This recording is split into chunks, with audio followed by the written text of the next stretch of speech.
Hi, today for the Samsung Galaxy A20s and I'll show you how to connect to Wi-Fi this device.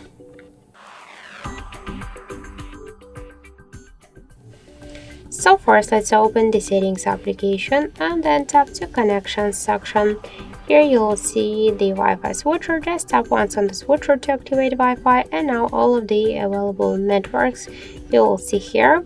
Just select one from the networks and enter the password. Just to see the password, click on this eye icon if you want to just have just any mistakes.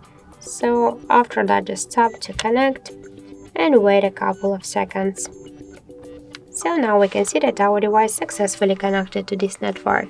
Just to turn off the Wi-Fi, we should tap on the switcher. So to turn it on and turn off, you should use the switcher and then the networks. So also we get one more way how we can activate and turn on the Wi-Fi. We should open the control panel and find here the Wi-Fi icon. Just to activate or turn on Wi-Fi, we should click on this icon, and to launch Wi-Fi settings, hold for a while this icon, and that's it. Also so that's how it looks. Thank you for watching, and if you find this video helpful, don't forget to leave a like, comment and to subscribe our channel.